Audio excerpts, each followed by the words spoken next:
On. अगर मैं ध्यान करने के लिए अपनी आंखें बंद करता हूं तो मुझे कुछ भी नहीं दिखाई पड़ता है। क्या कमेंट किया आपने कि आपको कुछ भी नहीं दिखाई पड़ता है? कुछ भी नहीं का मतलब जानते हैं आप? कुछ भी नहीं अगर आपको दिख गए तो आपको परमात्मा मिल गए। तो आंख बंद करने के बाद ऐसा तो बिल्कुल भी नहीं हुआ होगा कि आपको कुछ भी नहीं दिखाई पड़ा होगा।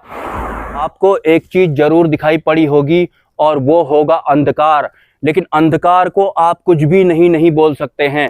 आपको आंख बंद करने के बाद सिर्फ और सिर्फ अंधकार दिखाई पड़ा है। कुछ भी नहीं दिखाई पड़ा आपको नहीं बोलना है। कुछ भी नहीं तो परमात्मा होते हैं। जो हमें दिखाई पड़ता है वो संसार होता है या फिर उसमें माया शामिल होती है। जैसे कि अंधकार भी एक तरह का संसार ही है, लेकिन वो ध्यान का शुरुआती चरण है। मतलब अगर आप आंख बंद करते हैं कि मुझे सूक्ष्म तत्व दिखाई पड़े, सूक्ष्म जगत की रिद्धियां सिद्धियां दिखाई पड़े, या फिर दूसरे लोगों के जीव या फिर सिद्धियां या फिर शक्तियां मुझे दिखाई पड़े, लेकिन पहले दिन ही आपको ये सब नहीं दिखाई पड़ेगा। पहले दिन आंख बंद करने पर आपको सिर्फ और सिर्फ अंधकार दिखाई पड़ेगा। लेकिन अगर आंख बंद करने के दौरान आपको अंधकार दिखाई पड़ रहा है तो आपको ऐसा नहीं बोलना है कि मुझे कुछ भी नहीं दिखाई पड़ा। आपको अंधकार तो दिखाई पड़ ही रहा है, लेकिन अंधकार दिखाई पड़ने की वजह से आपने मान लिया कि मुझे कुछ भी नहीं दिखाई पड़ रहा है, क्योंकि अंधकार आपको पसंद नहीं आता है। आपको कुछ दिखना चाहिए, कुछ चमकीला जैसा या फिर कुछ चलने फिरने वाला जैसा। ये अंधकार देख करके आप क्या करेंगे? इसलिए अंधकार आपके लिए कुछ भी नहीं है। और जो वास्तविक कुछ भी नहीं होता है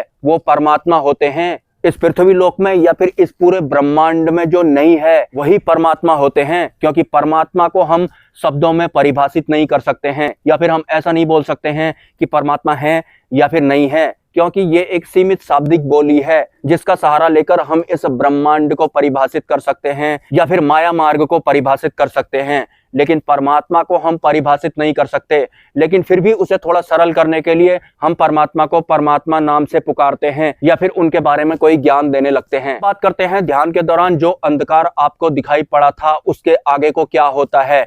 उसी अंधकार में एक दिन आपकी दृष्टि का प्रकाश का आगमन होता है। वो प्रकाश कुछ इस तरह का ही होता है, लेकिन शुरुआत में वो थोड़ा धुंधला होगा। उसी अंधकार में उस प्रकाश का भी आगमन होगा। आपको पता लगेगा कि कुछ हल्का हल्का सफेद सफेद दिखाई पड़ रहा है, कुछ बादल जैसा दिखाई पड़ रहा है, सफेद बादलों जैसा कुछ दिखाई पड़ रहा है। वो जो सफेद बादलों जैसा आपको उसी अंधकार में दिखाई पड़ना जो बाद में शुरू होगा वो आपकी दृष्टि का प्रकाश होता है। और दृष्टि का जो प्रकाश होता है वो बहुत ज्यादा निर्मल होता है। वो इस फिजिकल वर्ल्ड वाले सूर्य की तरह बिल्कुल भी नहीं होता है कि अगर ये थोड़ा ज्यादा हो गया तो हमें गर्मी लगा देगा, या फिर अगर ये कम हो गया तो उसके बाद हमें सर्दी लग जाएगी।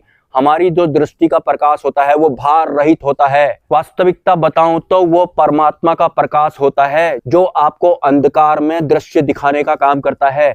या फिर जब हम सपने देखते हैं तो सपने में हमें जो भी दृश्य दिखाई पड़ते हैं वो भी उजाले के साथ दिखाई पड़ते हैं। कभी आपने सोचा है सपने जो हमें आंख बंद करने के बाद अंधेरी रात में आते हैं, लेकिन वो तो उजाले के साथ आते हैं। कुछ इसी तरह के वो सपने होते हैं जैसा ये दृश्य दिखाई पड़ रहा होगा। लेकिन वो जो सपने के दृश्य हमें उजाले के साथ दिखाई पड़ते हैं वो भी सिर्फ और सिर्फ हमें दृष्टि के प्रकाश की वजह से दिखाई पड़ते हैं। लेकिन काफी लंबे समय से हमने इन फिजिकल आंखों से इस संसार को देखने का काम किया होता है, तो फिर हमें इन्हीं फिजिकल आंखों की आदत पड़ जाती है। अगर हमें इससे कुछ दिखाई पड़ता है तो ही हम मानते हैं कि ये सच में होगा, और अगर हमें इस फिजिकल आंखों से कुछ नहीं दिखाई पड़ता है तो हमारे लिए वो नहीं होता है। जैसे कि अंधकार भी आपके लिए नहीं है, तो आपने बोल दिया कि मुझे कुछ भी नहीं दिखाई पड़ रहा है, तो फिर आपने बोल दिया कि मुझे कुछ भी नहीं दिखाई पड़ रहा है। या काफी लोग इस तरह का कमेंट भी करते हैं कि मुझे सिर्फ और सिर्फ अंधकार दिखाई पड़ रहा है अगर मैं अपनी आंखें बंद करता हूं तो। और हाँ, मुझे एक कमेंट आया था कि ध्यान के बारे में एक आप प्रॉपर वीडियो बनाएं। तो ध्यान में भी जब तक हम होते हैं, जब तक हमारी बुद्धि और हमारा मन एक्टिव रहता है, तो हमारा ध्यान भी वहां तक माया के अधीन ही होता है।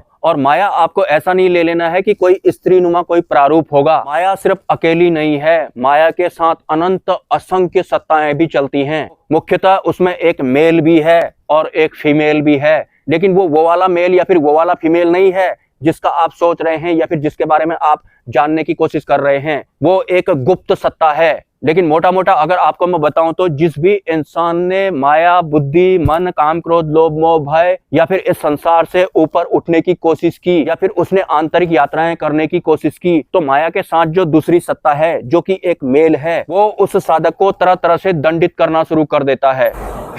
दंडित करना शुरू कर देता है भी क्या कहूँ। वास्तव में हम जिस हिसाब से इस भौतिक जगत में सरवाइव करते करते जटिल हो गए होते हैं, हमारी ये वास्तविकता तो होती नहीं है, क्योंकि वास्तव में तो हम ब्रह्म अवस्था में होते हैं। लेकिन उसके बाद हम अपनी बुद्धि और मन के अधीन हो जाते हैं, माया के अधीन हो जाते हैं, काम क्रोध लोभ मोह भय के अधीन हो जाते हैं, तमाम इंद्रियों के भी हम गुलाम या फिर अधीन हो जाते हैं। तो फिर इन सब से छूटने में हमें परेशानी होने लगती है। तो फिर हमें ऐसा लगता है कि माया या फिर उसके जो साथी हैं वो हमें दंडित कर रहे हैं। वास्तव में साधक की कभी परीक्षा नहीं ली जा रही होती है या फिर उसे दंडित नहीं किया जा रहा होता है। ये संसार हम सच मानते हैं और ये हमारे अंतकरण में चिपक गया होता है, जिसके कि हम मोह में भी पड़ जाते हैं, हम अपने शरीर के भी मोह में पड़ जाते हैं। तो हम ये शरीर और ये संसार छोड़ना ही नहीं चाहते हैं, या फिर हम आंतरिक स्तर पर या फिर भौतिक जगत के स्तर पर कुछ ऐसे बन जाते हैं कि हम इस संसार को छोड़ना ही नहीं चाहते हैं, या फिर हम अपने मैं और मेरा से ऊपर उठ ही नहीं पाते हैं। तो देह दुरुस्त जब हम सतमार्ग पर चलना शुरू करते हैं, मतलब सही दिशा में चलना शुरू करते हैं, और सही दिशा या फिर सतमार्ग का बिल्कुल भी ये मतलब नहीं है कि जो मेरे लिए अच्छा है वही सतमार्ग होगा, बिल्कुल भी नहीं। ब्रह्मांडी व्यवस्थाओं के अकॉर्डिंग जो सही होगा वही वास्तविक सतमार्ग या फिर सही दिशा भी होता है। ऐसा नहीं कि जो मेरे मन के अकॉर्डिंग होगा वो सही होगा, वो बिल्कुल भी सही नहीं होता है। हमारे इस भौतिक जगत का जो सही और गलत होता है उसका कोई अस्तित्व ही नहीं होता है। वो सही और गलत भी माया के अधीन वाला होता है, और वास्तविक सत्य बिल्कुल अलग होता है। परमात्मा बिल्कुल अलग होते हैं, परमात्मा बिल्कुल अलग होते हैं। वो इस संसार से या फिर वो माया अतीत होते हैं, वो भार रहित होते हैं, वो हमारी शारीरिक या फिर मानसिक व्यवस्थाओं से टोटली डिटैच होते हैं। और तो और इस शरीर में सर्वाइव करने के साथ जिस तरह की इंद्रियों का सुख हमें बहुत ज्यादा अच्छा लगता है, तो जो ब्रह्म अवस्था होती है उसका जो आनंद होता है उसकी इंद्रियां भी सूक्ष्म होती हैं, और ब्रह्म अवस्था में जो सुख प्राप्त होता है या फिर जो आनंद प्राप्त होता है वो इस भौतिक शरीर के साथ जिन इंद्रियों वाले सुख को हम बहुत ज्यादा बड़ा मानते हैं, इस तरह के सुख ब्रह्म अवस्था वाले आनंद के सामने कुछ भी नहीं होते हैं। मतलब आप ये समझ लो, भौतिक जगत में जो सुख मिलते हैं वो भी सेकंड हैंड होते हैं, वास्तविक सुख तो कुछ और ही होता है। इसलिए संतजन कहते हैं कि ये जितना भी फिजिकल वर्ल्ड है या फिर जितना ये भौतिक जगत है ये सब मिथ्या है, मतलब ये सब सेकंड हैंड है, और वास्तविक तो सूक्ष्म ही होता है। और वास्तव में सब कुछ का या फिर कुछ भी नहीं का जो वास्तविक सत्य होता है वो भी सूक्ष्म ही होता है। और अगर किसी इंसान साधक या भक्त को कुछ भी नहीं प्राप्त हो जाता है तो फिर उसका जन्म सफल हो जाता है, और वो इस अवस्था में भी पहुंच जाता है कि अब वो खुद के अलावा दूसरे लोगों का भी कल्याण कर सकता है या फिर उनका जीवन भी सफल बना सकता है। और हाँ, एक कमेंट और आया था मुझे कि जो देवी देवता होते हैं वो झूठ क्यों बोलते हैं, या फिर जो अपने आप को देवी देवता बोलते हैं वो कभी कभी पूछा में झूठ क्यों बोलते हैं। जो देवी देवता होते हैं वो झूठ नहीं बोलते हैं। जो देवी देवताओं के अंडर में बहुत सारे जो दूत होते हैं, जो गण होते हैं, वो कुछ तो इंसानों जैसे होते हैं, कुछ अन्य तरह के जीव या फिर पशु पक्षियों जैसे होते हैं। इस अनंत ब्रह्मांड में वो फैले होते हैं। किसी भी देवी देवता का मतलब ये नहीं है कि वो वहीं तक सीमित है, उनके साथ हर तरह की सत्ताएं होती हैं। और जहां तक बात है झूठ बोलने वाली सत्ताओं की, तो आपको मैं एक बात क्लियर बता देता हूँ, जो माया होती है वो सबसे बड़ी ठगनी होती है। माया एक ठगनी होती है, ठगने वाली होती है माया। मतलब जो ये झूठ या फिर ठगने वाला सीन हमारे भौतिक दुनिया में चलता है, ये ठगने वाली माया की जो सत्ताएं होती हैं उसके अंडर में चलता है। तो माया के अधीन वाली सत्ता को अगर आप सिद्ध कर लेंगे, हो सकता है वो आपके शरीर में भी रहती है, क्योंकि बहुत सारी जो ठगने वाली सत्ताएं होती हैं वो तो हमारे शरीर के अंदर भी रहती हैं और हमारे शरीर को चलाने का काम कर रही होती हैं। तो ठगने वाली शक्ति को अगर आप सिद्ध कर लेते हैं तो शुरुआत से लेकर आखिरी तक वो आपके मन के अकॉर्डिंग हाँ हाँ ही बोलती जाएगी, लेकिन जब एंड पॉइंट होगा वहां पर वो झूठ बोल देगी, क्योंकि उसका काम ही ठगना होता है, एंड पॉइंट पर धोखा देना होता है। वास्तव में जो मायावी संसार है ये ऐसे ही नहीं चलता है, इसमें हर वैरायटी की सत्ताएं होती हैं। झूठ बोलने वाली भी होती है, सच बोलने वाली भी होती है, ठगने वाली भी होती हैं, भ्रमित करने वाली भी होती हैं। भ्रमित करने वाली भी आप इनको कह सकते हैं।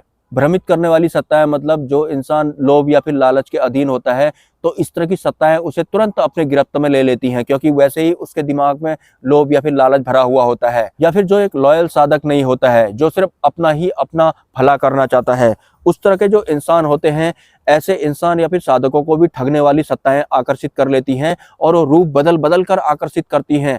शुरुआत में साधक को लगता है कि कोई वो देवी होगी, लेकिन वास्तविक स्वरूप तो ठगने वाली सत्ताएं कभी दिखाती ही नहीं है और एंड पॉइंट पर झूठ बोल देती हैं। मतलब लोभी प्रवृत्ति का जो साधक होता है वो तो बड़ी आसानी से इनकी चपेट में आ जाता है। वो पहले ही आपको बता देगी कि जो फलाना इंसान है उसका नाम बनवारी लाल है, उसकी बीवी भाग गई है और भागने का कारण था व्हाट्सएप और उसमें मिलने वाली अननोन नंबर से तारीफ। तो फिर कम जागरूक साधक को लगेगा कि मेरे को तो इसने इस इंसान के बारे में इतनी बड़ी बात बता दी है, अब मैं इसको यही बताता हूँ और इसके पैरों के तले से जमीन निकल जाएगी या फिर ये मेरे पैर छूने लगेगा, क्योंकि ये भविष्य ठगने वाली सत्ता द्वारा बड़ी सफाई से बताया गया होता है। ऐसे में जो इंसान होता है या फिर जो साधक होता है कभी कभी हंसी का पात्र भी बन जाता है। आपको ध्यान रखना है, साधक अगर आप हैं तो आपको पूर्ण रूप से जागरूक होकर चलना है, मतलब होशपूर्ण अवस्था में ही आपको साधना में आगे बढ़ना है, भले ही आप सिद्धि मार्ग में चल रहे हो या फिर मोक्ष मार्ग में ही क्यों ना चल रहे हो।